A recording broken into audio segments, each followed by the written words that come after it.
جیسا کہ ہم نے کل بات کی تھی کہ ہم فرسٹ کلاس میں سے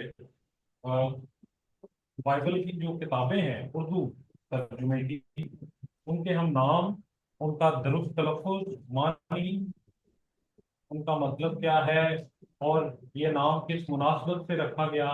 عبرانی میں پرانے نامے ہے تو اس میں ظاہری بات ہے عبرانی کی بات ہوگی کہ عبرانی میں اس کتاب کا کیا نام ہے، اور پھر اگر نئے نامے پہ جائیں گے تو یونانی میں اس کتاب کا کیا نام ہے۔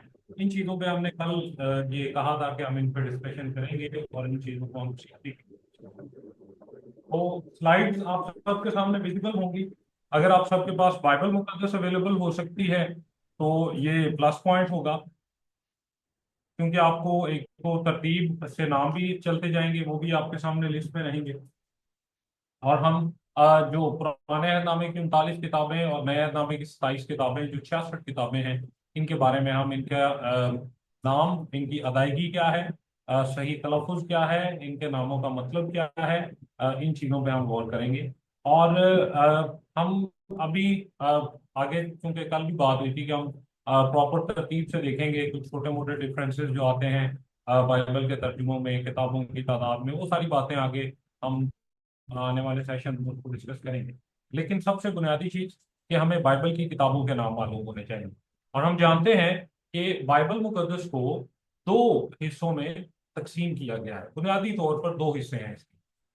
پہلا حصہ اگر ہم اس کی بات کریں تو اسے ہم پرانا عہد نامہ کہتے ہیں، اور دوسرا حصہ جسے نیا عہد نامہ کہا جاتا ہے۔ پرانے عہد نامے کے لیے ہم عہد نامہ عتیق کا ورڈ بھی استعمال کرتے ہیں، عہد نامہ اول کا لفظ بھی استعمال کرتے ہیں۔ تو ہم پرانے عہد نامے کو ان تینوں انداز سے بیان کر سکتے ہیں کہ اگر آپ پرانے عہد نامے کی بات کر رہے ہیں تو آپ اسے پرانا عہد نامہ کہہ سکتے ہیں، عہد نامہ عتیق کہہ سکتے ہیں، عہد نامہ اول بھی کہا جاتا ہے۔ اور اسی طرح نئے عہد نامے پر جب جائیں گے تو نیا عہد نامہ، عہد نامہ جدید یا عہد نامہ دو، ہم یہ تینوں نام ان عہد کے لیے استعمال کر سکتے ہیں، ان حصوں کے لیے استعمال کر سکتے ہیں۔ اور جب ہم کتاب مقدس کی فہرست کو دیکھتے ہیں تو اس میں سب سے پہلی کتاب جو ہمارے پاس نظر آتی ہے، اس اگر آپ ترتیب کو دیکھیں تو اس میں سب سے پہلی کتاب، یہ میں آپ سے پوچھنا چاہوں گا، یہ مجھے بتائیے گا ذرا ون بائی ون کہ سب سے پہلی کتاب جو ہے اس کا نام کیا ہے؟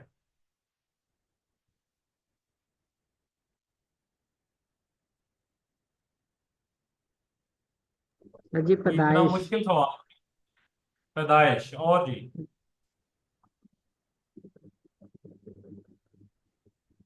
ہاں جی، جب ہم پہلی کتاب کو دیکھتے ہیں تو اسے ہم اگر اس کی صحیح ادائیگی دیکھیں تو وہ ہوگی پیدائش۔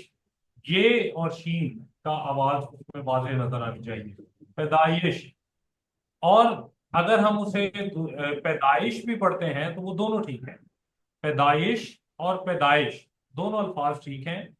فرق صرف زبان کا اور املا کا ہے۔ اور اگر ہم اسے کیتھولک ترجمے میں دیکھتے ہیں تو کیتھولک ترجمے میں اسے تکمیل کی کتاب کہا گیا ہے۔ پیدائش یہ کے ساتھ جو ہے وہ فارسی املا ہے، اور پیدائش حمزہ تین کے ساتھ جو ہے وہ اردو املا ہے۔ اور پیدائش انگلش میں اسے جینیسس کہتے ہیں، اور اس کے نام سے ظاہر ہو رہا ہے کہ اس کتاب میں انسان کی تخلیق کا بیان کیا گیا، انسان کی گراوٹ کا بیان کیا گیا، اور گناہ کیسے انسانی زندگی میں آیا، اس چیز کا بیان ہے، اور تخلیق کی وجہ سے اس کا نام پیدائش رکھا گیا ہے۔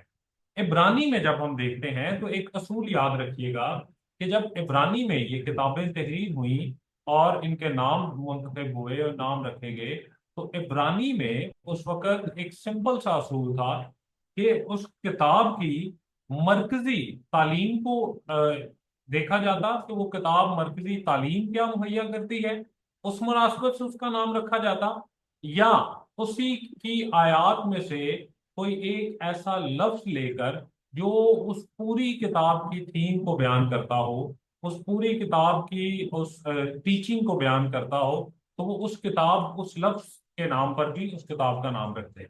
اگر ہم عبرانی میں دیکھیں تو عبرانی میں جو پیدائش کی کتاب کا نام ہے وہ ہے بریشیت۔ جو بریشیت لفظ ہے اس کا ترجمہ ہے ابتدا میں، اور یہ ورڈ ہی بیان کرتا ہے کہ ان دا بگننگ، جب کچھ بھی نہیں تھا تو خدا نے کیسے اس کائنات کو تخلیق کیا. تو پیدائش یا پیدائش، یہ دونوں تلفظ جو ہیں اس کے ٹھیک ہیں، اور کیتھولک ترجمہ میں اسے تکوین کہا جاتا ہے. اور اسی طرح جب ہم دوسری کتاب کو دیکھتے ہیں تو دوسری کتاب کا نام خروج، ہم اسے خروج بھی پڑھتے ہیں جو کہ غلط ہے. یہ خے کے اوپر بھی پیش کے ساتھ پڑھیں گے، یہ پڑھا جائے گا خروج. اور اس کتاب کا نام، کیونکہ اس کتاب میں بڑا واقعہ یہی ہے کہ خدا نے کس قدرت والے ہاتھ سے بنی اسرائیل کو مصر سے نکالا اور انہیں آزادی اور رہائی بخشی، تو اسی مناسبت سے اس کا نام خروج رکھا گیا ہے. اور عبرانی میں شیموت، شیموت لفظ جو ہے وہ پہلی آیت میں درج ہے، اس کی وجہ سے اس کا نام رکھا گیا. اور شیموت لفظ کا مطلب ہے نام.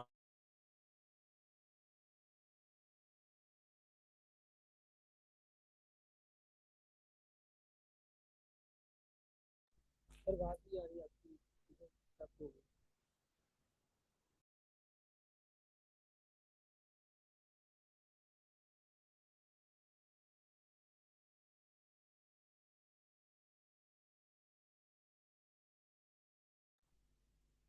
سر آپ کی آواز نہیں آ رہی.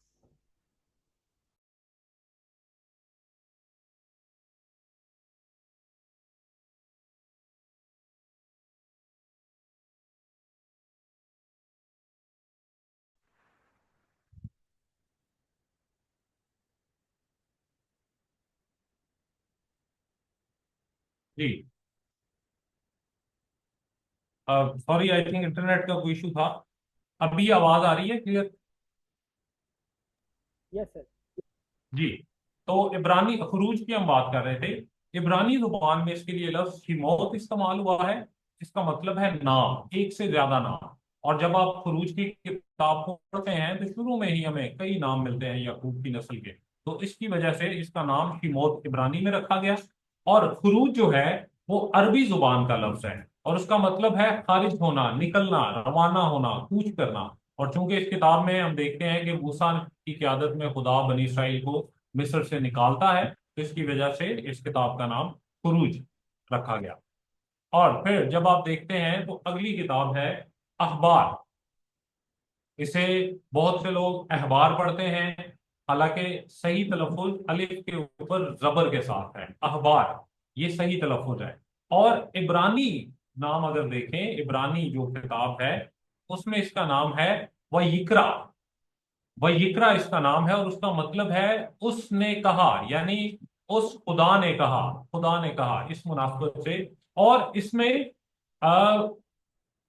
کاہنوں کے لیے، لاویوں کے لیے احکامات ہیں، عبادات کے رسومات ہیں، تو اس کی مناسبت سے اس کا نام جو ہے وہ اخبار رکھا گیا. اور ہبر یا حبر، یہ عربی زبان میں یہودی عالم کو یا کاہن کو کہا جاتا ہے. اور ہبر کی جمع ہے اخبار یا حبور.